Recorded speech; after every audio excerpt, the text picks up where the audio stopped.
Hey everybody, got another video here for you.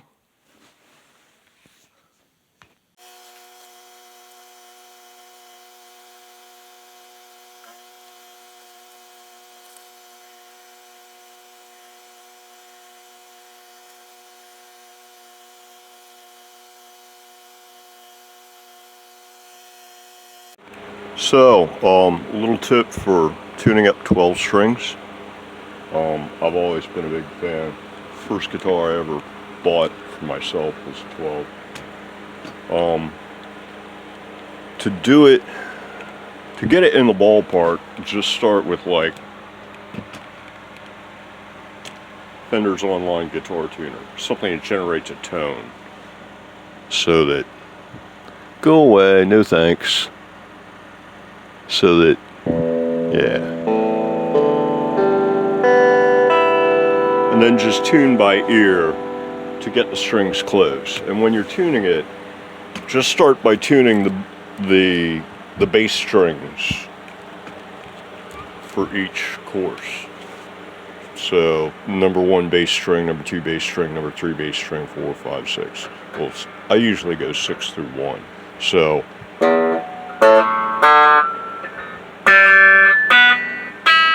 and just do it by ear.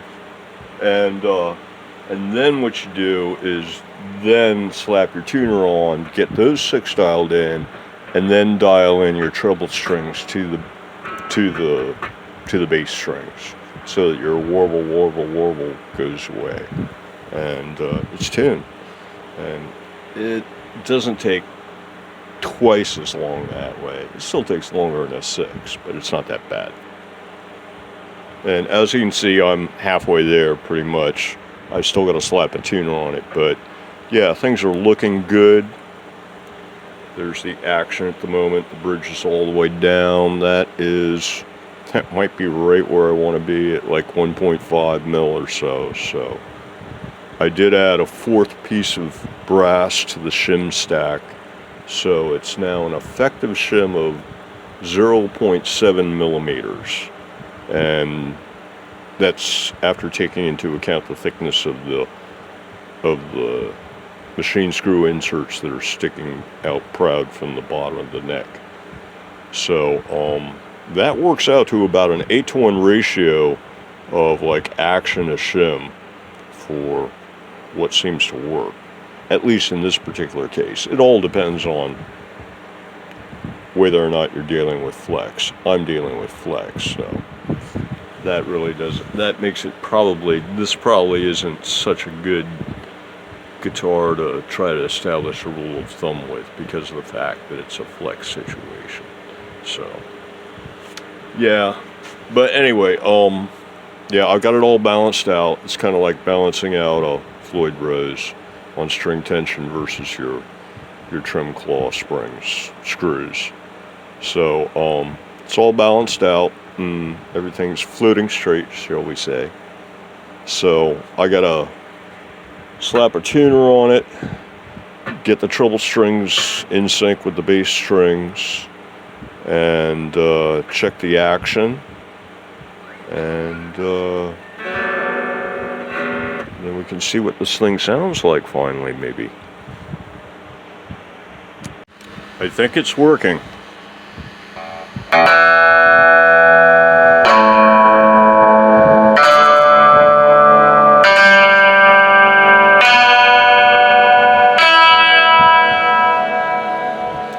Not perfectly in tune, but yeah, action's looking good, neck alignment, bridge is all the way down, up to tuning tension, pretty close to in tune, close enough that I need to get the bar on it so I can try it out. So yeah, very cool, very cool. Okay, it now has 4 pieces of brass shim in it, and that's about 7/10 of a mil. It sat under tension for 2 days, and the neck actually started bowing up a bit, and I adjusted it back down flat while it was under tension, and now the neck is flat when it's under tension, and let you hear it here.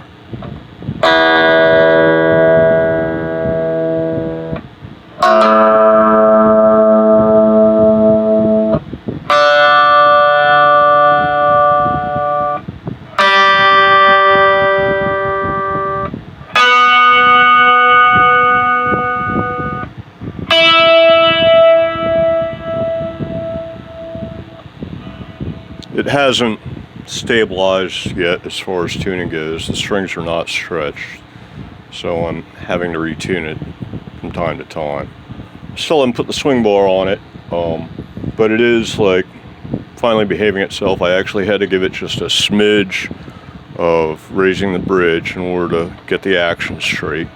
Once I adjusted the truss rod so the neck was flat, the action came down back where it should be, more or less, and then just a tweak or two on the knobs here and everything's set. Yeah, I guess I'll put the swing bar on. I'm thinking I could probably raise this pickup a little bit and get a bit more response out of it, even though it's not bad right now. Yeah, the amp's at half volume.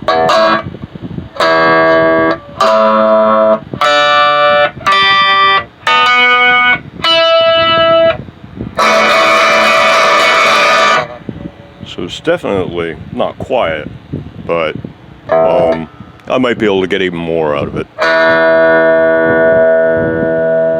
I also need to get the swing bar on so I can actually play it. You can't really, like, you have to hold the left side, you have to hold this part of the guitar up without the swing bar on, and it's kind of hard to play chords when you're doing that. So yeah, let me mess around with it some more. So, as usual, I forgot a ground wire. They say a ground wire helps, but actually, I mean, it's like I've been playing the thing, or playing around with it, and you only get any kind of noise if you actually like touch the hot wire on the jack, kind of a thing. And it's slightly microphonic, but that actually might be kind of a good thing, because then you pick up both the electromagnetic and the auditory microphone signal. So yeah, especially on something that's more like resonant or acoustic, like a hollow body or something like that, I'm thinking that a more microphonic pickup might actually enhance the tone, or affect the tone at the very least, I would think. But yeah, I think it might actually be a little bit better if you've got a more microphonic pickup on that. Something to test, right? Waxed versus unwaxed, that kind of thing. But yeah, right now I'm going to put a ground wire on this thing.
So this is like the sixth string that's broken in the process of going back and forth, taking the neck off, putting it back on, stuff, getting the shim straight. And yeah, but all I got is this one last string to go, and it's all set. Fortunately, it's like a number one treble string, and three of the strings on this, including both of the number one strings, are eights on a Ernie Ball 12 string set. And I run Ernie Ball extra slinkies on all of my 6 strings, and those are 8s through 38s as I recall. And so about the only thing on those that I ever break is number one strings. You get into it a little bit and an 8 will give way on you. And so what I do is first of all I just keep like a bunch of sets of 8 Ernie Ball extra slinkies around for the 6 strings. And then I also get, like, you know, a dozen 8s from String Joy, like this one here, String Joy C. And that way, since I only break 8s, that way I'm not going through entire sets just looking for 8s. So I got lots of 8s. This is the last one to go, and then a little bit of tuning up, and you've already kind of heard what it sounds like. I'll see if this is too high. This is raised it up about 3 millimeters. So I'm kind of, this thing's rated at 4.71 Henrys, but I'm hoping that it's like, you know, more of that is coil and less of that is magnet, and it won't get into magnetic buzz. So it's pretty high. It's only got about 2 mil clearance when you're fretting here. So yeah, but I'm banking on the fact that it's not an expensive pickup, which means it probably doesn't have terribly strong magnets in it. So wait and see, like everything else. I know I always say wait and see, right? Well, that's a lot of what this, you know, experimental building is about. Is like you take a best guess and you find out, you see what happens.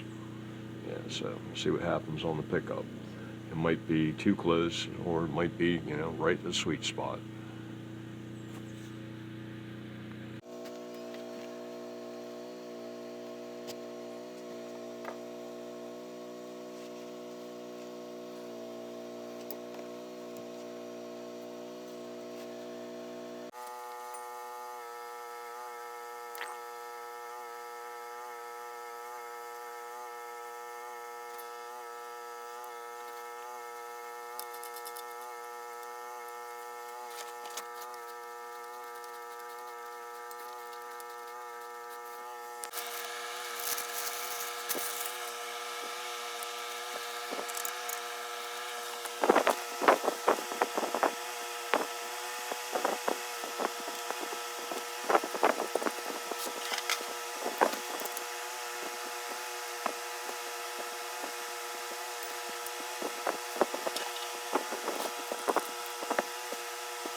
Okay, as I expected it to be, it's very, very bright.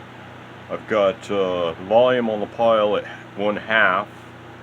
The bass is all the way up. The treble is just a little bit of treble and just a little bit of mid-range. And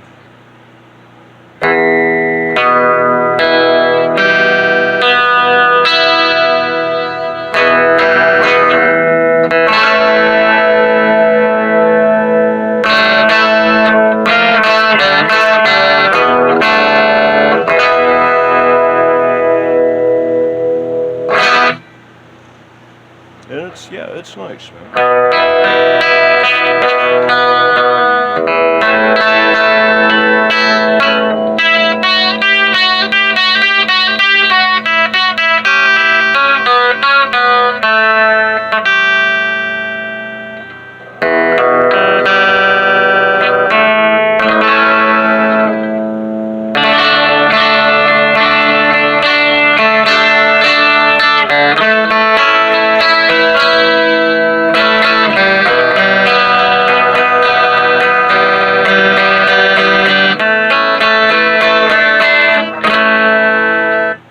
It's already going out of tune. Strings have still not been stretched, so it's gonna, yeah, see these two right here?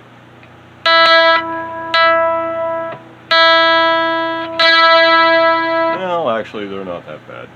But yeah, so might be able to call this a done build.